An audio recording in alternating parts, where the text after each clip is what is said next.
Berasal dari daerah situlah, Roger juga menyalakan tekad sekaligus membuka era bajak laut sesaat eksekusinya akan berlangsung. And last, apa yang dia bisa lakukan ialah mencoba mewarisi topi jeram yang katanya dianggap menjadi lambang fajar akan kembali datang.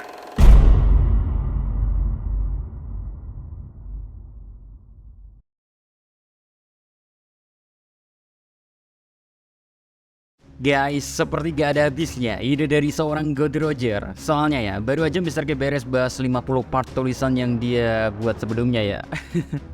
Sekarang udah ada part 25 tambahan alias total ya. Sekarang ada 75 part yang udah berhasil dia buat. Ya entah atas dasar apa sebenarnya update yang dibuat oleh God Roger ini. Apakah emang semuanya hanya teori liar tak berdasar yang terlintas dalam benaknya doang? Atau emang dia punya sumber lain yang bisa memberikan sedikit gambaran kasar akan bagaimana jalannya cerita One Piece beberapa chapter ke depan? Pasalnya kalau dari apa yang dia tulis di tweetnya aja, walau sekarang udah sampai ke 75 part, tapi dia masih menulis kalau bakalan ada update selanjutnya yang mana teori membahas ending dari One Piece ini masih akan terus berjalan. Cukup basa-basinya, sekarang monggo langsung aja ke pembahasan lanjutan teori dari God Roger.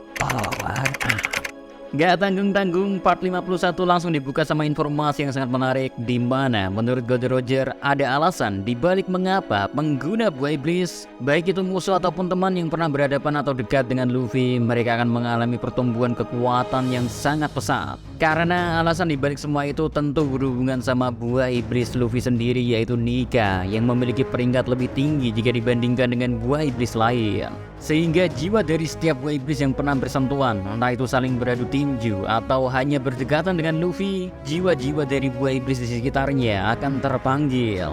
Makanya hal itu akan memicu yang namanya pra-awakening atau tahap sebelum seorang pengguna buah iblis bisa membangkitkan kekuatan aslinya.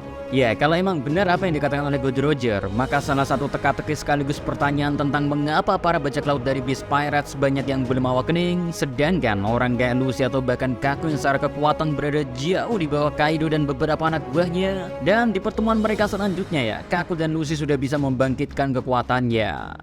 Kalau aja benar hal ini ada hubungannya dengan pertemuan mereka dengan Luffy sebelumnya, maka terjawab sudah beberapa orang yang pernah bertemu dengan Luffy memiliki perkembangan kekuatan yang signifikan. Tapi sebenarnya kalau di satu sisi kita lihat di Luffy memiliki buah iblis itu hitonomi model Nika yang berarti memiliki derajat yang lebih tinggi, yang mana pastinya banyak fans One Piece melihat kalau udah Sensei emang sengaja memberikan buah iblis kuat kepada sang karakter utama agar mudah diberikan plot armor ke depannya. Nah, satu hal yang perlu kita garis bawahi, bahkan God Roger sendiri berkata kalau semua hal itu hanyalah bentuk dari bagaimana pada akhirnya buah iblis Nika menjadi penghubung antar satu buah ke buah lainnya, dengan tujuan kekuatan buah iblis bisa berhenti dilahirkan kembali dan pada akhirnya buah iblis akan perlahan-lahan menghilang dari dunia One Piece.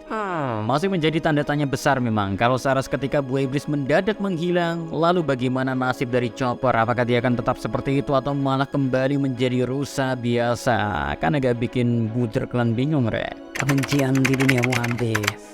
Next, kita masuk ke pembahasan dari awal mula akhirnya kebencian dan penghapusan di dunia One Piece. Ya, menurut God Roger sendiri, sebenarnya apa yang dia bakal sampaikan ini ya, mungkin udah bukan spoiler lagi karena emang udah banyak orang yang bikin teori atau bahkan berpikiran sama dengannya. Dimana dulunya inti atau model lama dari dunia One Piece yang mana menjadi dunia yang dibayangkan oleh pemerintahan dunia saat ini, yaitu model dunia yang mewakili keadaan, pengetahuan, fakta, politik, dan segala sesuatu yang bisa dimanipulasi dan dipercayai oleh warganya. Makanya gak aneh kalau model dunia ini hanya berputar pada satu poros doang, dan God Roger berpendapat kalau kekuatan bumi lah yang menjadi pusat dari dunia saat itu. Yang mana God Roger sendiri mengaitkan Earth ini sebagai Im-sama, tapi bukan berarti Earth itu sendiri Im-sama ya. Yang jelas ya, tanpa adanya bumi sebagai inti, semua sistemnya akan hancur berkeping-keping berkat ketergantungan akan perintah yang harus selalu berasal dari Im-sama. Sayangnya meski model lama dunia One Piece itu udah menjadi tujuan sejak sebelum munculnya Fajar pada masa abad kekosongan, dan ada beberapa sumber kekuatan yang menolak tunduk pada Earth itu sendiri, dan mereka adalah tiga senjata kuno, Uranus, Pluton, dan Poseidon. Bahkan yang lebih mengejutkannya lagi, ada fakta baru menemukan kalau kekuatan matahari lebih menyaingi bumi, sehingga dianggap bisa mengganggu menggantikan bumi sebagai model lama dari dunia One Piece. Nah, atas dasar hal itulah yang membuat pada akhirnya penerus dari tahta Joy Boy jatuh kepada Dairos bukannya Im, karena Dairos yang memiliki kemampuan yang mewakili matahari dianggap udah bisa menggantikan dan hadir sebagai model baru dari dunia. Tapi berkat kemunculan gagasan inilah, kebencian pun lahir dan penghapusan sejarah tanpa henti pun dimulai. Agak ambigu sih di bagian ini menurut Mr. K, tapi ya sudahlah, lanjut maning, oke? Memory card and time travel. Next kita bakal balik lagi ngebahas beberapa hal yang udah sempat disinggung sebelum-sebelumnya. Kayak misalnya aja informasi kalau Dr. Vegapunk awalnya dikatakan bakal ngasih memori chipnya Kuma kepada Body. Apa yang sebenarnya terjadi menurut God Roger ya? Nantinya malah gelembung memori milik Kuma itu diambil secara paksa oleh Bonnie dari Dr. Vegapunk.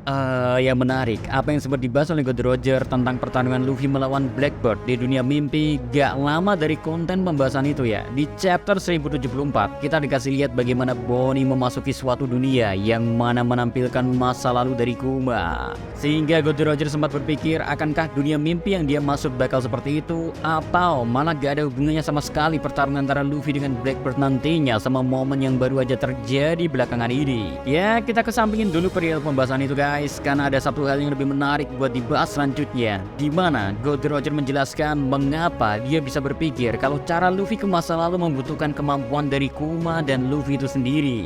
Pasalnya setelah melihat bagaimana Bonnie bisa melakukan perjalanan ke dunia kenangan masa lalu milik ayahnya, God Roger semakin dibuat bertanya-tanya, gimana kalau ada seseorang dengan suatu kekuatan merubah hal yang tak berwujud menjadi ada, digabungkan dengan orang yang memiliki kekuatan untuk meregangkan sesuatu. Mungkinkah orang itu bakal bisa membuat konsep tak berwujud seperti waktu? Lalu setelah ada wujudnya, orang satunya lagi dapat meregangkan waktu tersebut sehingga memicu kembalinya waktu secara paksa ke dunia masa lalu. Wow, waktu pertama kali membaca ini bisa sampai geleng-geleng sendiri, karena apa yang dikatakan oleh God Roger kalau kita pikir-pikir emang ada benernya juga Re. Ya, bayangin aja sekarang kalau emang bener kekuatan Buah Iblis ternyata bisa digabungkan dan Kuma posisinya udah merubah waktu menjadi benda yang ada wujudnya. Nah, Luffy berarti dengan mudah bisa memasuki bentuk waktu apapun, entah itu masa lalu atau malah mungkin masa depan, karena dia memiliki kekuatan untuk meregangkan sesuatu.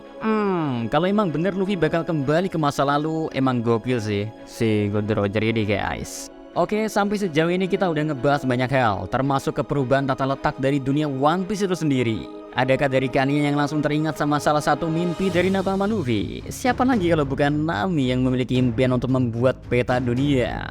Ya, buat kalian yang penasaran akan hal ini, beruntungnya ya God Roger sempat menyinggung tentang mimpi dari Nami juga. Pasalnya, kalau emang nanti di akhir peperangan akan terjadi perubahan besar-besaran lagi, mulai dari entah itu Reverse Mountain atau Red Line dan bahkan ketinggian air secara keseluruhan, maka gak aneh kalau semua peta yang udah digambar oleh Nami sejak awal perjalanannya bersama Luffy, peta dunia itu akan menjadi salah besar. Secara bentuk dari dunia pun sudah berubah sangat drastis. Makanya menurut God Roger sendiri, nantinya setelah dunia kembali ke keadaan sedia kala, untungnya ya seluruh kru topi jerami akan sekali lagi mengulang perjalanan mereka seperti apa yang sempat dilakukan oleh bajak laut God Roger. Sehingga di momen itulah akan menjadi momen bagi Nami untuk merevisi semua peta dunia yang sudah dia buat sebelumnya guys. Ya, hal itu kayaknya masih terkesan sangat masuk akal, mengingat Oda sendiri juga suka untuk melakukan momen paralel dan emang dampak dari perang besar yang menggunakan senjata kuno pastinya gak akan aneh kalau berdampak pada pulau-pulau di sekitarnya. Makanya sangat make sense kalau peta dunia akan berubah di akhir perjalanan nantinya. Namun tetap aja Nami akan berhasil mewujudkan mimpinya untuk membuat satu peta dunia.